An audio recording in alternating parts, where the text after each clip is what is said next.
First of all, thank you for the interview. My first question is, the European tour started a few days ago. How is it going? First of all, thank you for having me. It's nice to be here. It's been a wonderful tour so far. I think we've done 7 shows already, and we've played museums and castle, churches, and community spaces. It's been really unique, very different, very beautiful, and the crowds have been very attentive and supportive. So it's been really fun. Okay. Your last single was released in April, called Confession, with the Mon. How was the creativity process of it? That was actually his song, not mine. He asked me, he being Urlo from Ufo Mamut in Italy, he is the Mon. And he asked if I would sing and contribute some sounds to a song, and he just sent me a kind of raw idea, and I wrote some lyrics and added the vocals and added some, I don't remember exactly, I think some synthesizers.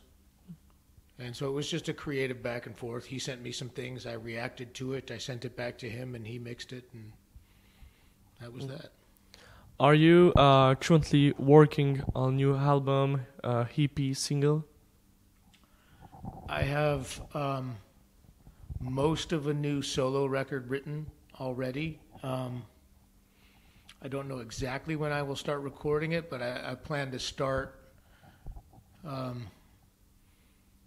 in September. I maybe sit with the songs a little bit and see how I want to approach the instruments, like what type of instruments would be around the songs.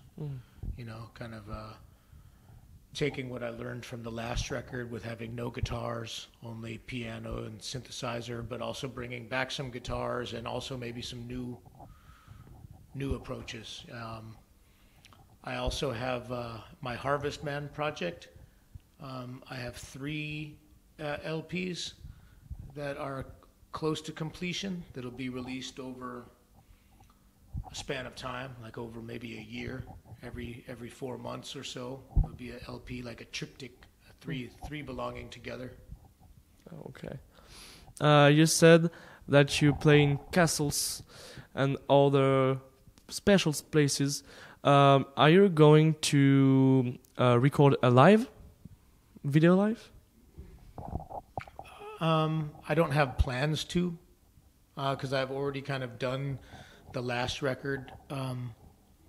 I already released a live video for Roadburn a couple years back during the pandemic.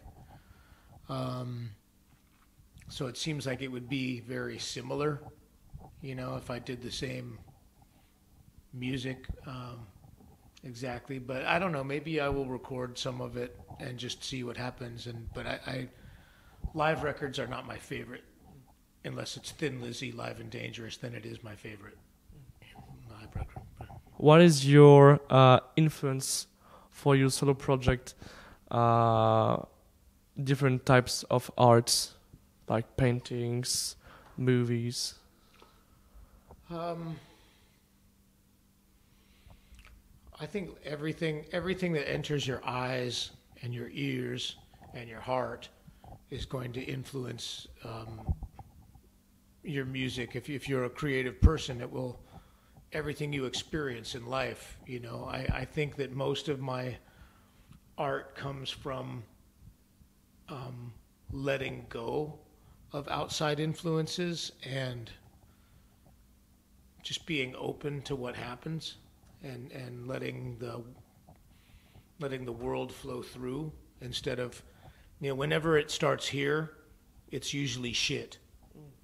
When it starts somewhere else and flows through is when the magic happens, Yeah, okay. Who made your artwork for the last album?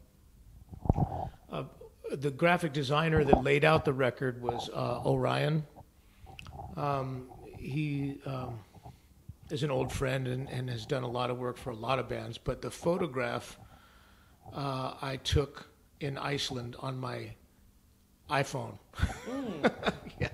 I was at the top of a mountain called Helgafell, where staring out at the peninsula where the first immigrant from Norway to Iceland sailed on a boat, and he was a priest of the god Thor, and he brought the temple the temple poles, the carved wooden poles that were for the honoring the god in the temple. He cast them overboard out of his boat and said, wherever these land is where I will stay and build a temple. And so I was looking out at that part of the water, and it looked really interesting to me. I took a photo, and when I looked at it later, even though it was lo-fi cell phone photo, it was so, I don't know, it had the right mood.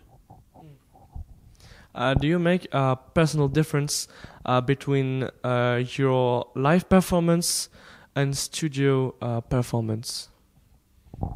Yeah, studio, I don't have any rules and I don't have any limitations. I can do whatever I want because I'm usually doing it by myself, and I only bring in musicians if I need overdubs. You know, I don't rehearse the songs in advance. I kind of form them, make their final form in the studio. And so live performance, it's only been the last 2 years that I've had a band play with me. So to find friends that could help me bring the record to life was very interesting and very rewarding. It's very nice to stand on stage with these 3 other musicians and create such a nice wall of sound to sing on top of. Have you already done a movie score? Once, about 18 years ago, I think 2005, an Italian movie score called H2 Odio.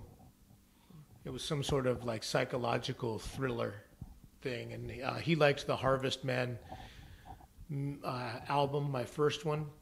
He was editing his film already to the music and didn't have a score, and he asked me if I would do it, and so it was really quite easy because I just had to do what I already do, and he liked it, so that was a nice experience. Okay. Could you speak about your creativity process, composing, research of sounds? What was the last part? You composing, research of sounds. I don't really have a set process. Things happen a million different ways. Sometimes I'm just holding a guitar and something happens. Sometimes I'm sitting at the piano at home and something happens. Sometimes I'm in my home studio playing with synthesizers and noisemakers, and something interesting will happen, and it just triggers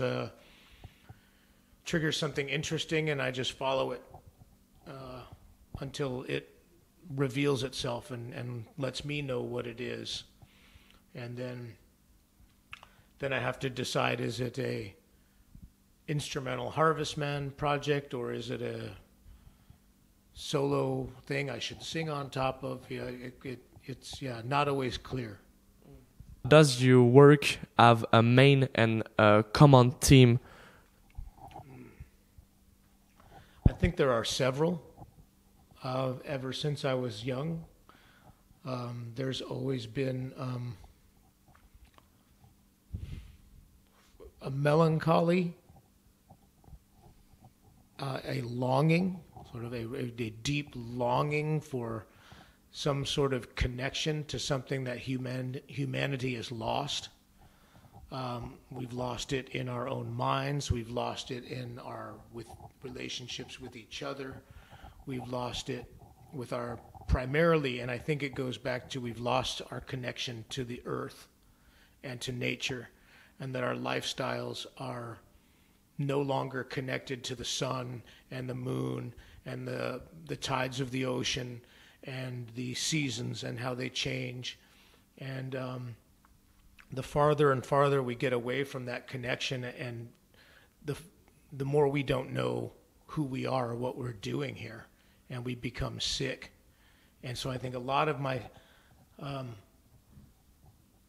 central themes focus on trying to find a way to reestablish that connection personally, to weep for the loss of the connection, and then you mix that with all of my own, life experiences, all my own heartbreaks or things I'm interested in or things that inspire me. I mean, it's all mixed together in a spiral. But the one thing that I see always back to the beginning is the lack of connection to who we really are. So, what is your current relationship with nature? Well, I mean, I'm a modern person like everyone else, right? So I'm living in the lifestyle that is the death of everything. But I live on 12 acres of forest, so I live in nature every day. I still have a busy lifestyle in it. I work, I go to job, I drive my car to my job, I come home and run a record label and after my regular job and do all the busy things that people do, but when I was younger, and I've been living there for about 18 years, when I was younger, I wished I could be in nature more often, and it was always have to be a trip. You have to make a plan and go there on the weekend or go there on the holiday. Now I wake up there, and I come back there when I come home from work. So, and it's also a place with 4 seasons. We have heavy, heavy winters, lots of snow. We have, spring and fall and summer. So when you live in a place that natural, if there's a big snowstorm, that's going to change the way that your day goes. You can't have your modern day. If there's 2 feet of snow, you have to stop and deal with the snow first. So, nature still rules out there. And I like that connection. I like knowing the birds that are coming and when they're coming. I like knowing the plants that are coming from the earth and what season they come. I like knowing what I can eat and what I can't eat, that's growing wild. I like getting to know the trees and watching them grow over the years, and all aspects of that. I really, it has deepened, but there's always room to get deeper.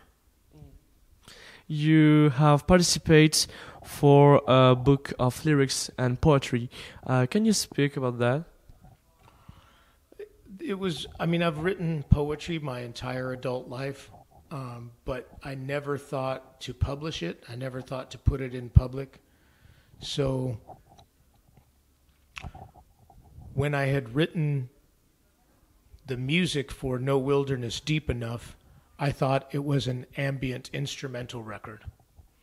And a friend of mine who recorded my previous record, when I played it for him and I said, hey, I want to replace this, I want to go to a studio and record a real nice sounding piano and get a real cello and a real French horn. And, what do you think? And he came back a couple days later and he said, yes, we should do that, but you also should not be afraid to sing on it and make it your next solo record. And so I did not agree with him, but I decided I would try. And I was on winter break, and I made a fire in the wood stove every morning, got my coffee and my notebook, and I was writing lyrics. And I would always, when I'm writing lyrics, sometimes I'm going into my notebooks looking for words or phrases that will work as a lyric. And I stole this line that says, we have the sea and we will always have the sky. And I stole it from a poem and put it in the lyric to the song, but I felt bad because I thought that that poem was perfect, and I had just ruined it by stealing a line. And then I realized, well, fuck, it's my poem. I can steal the line if I want, but maybe I should honor the poem by letting it live its own life that's not a lyric for a song. And then for the next month, I just wrote and wrote and wrote and wrote and wrote the other 22 poems that go with it, that to have their own life as poems. And when I read them, I thought it was worth combining them with my lyrics as a book. It seemed like a good idea, and then a friend of mine offered to publish it. So it was a really satisfying experience. What is your own definition of being an artist?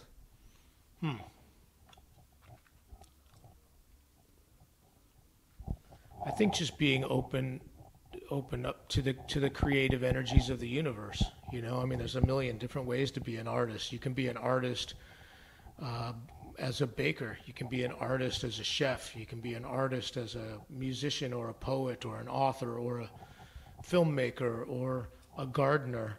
You know, it's letting your true nature become one with the creative energies of the universe, you know. Thank you for the interview, Steve.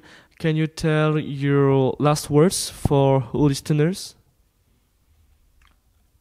For who are listeners? Oh, well, thank you for having me. It's an honor to be here in France. It's been a long time, and yeah, everybody be good.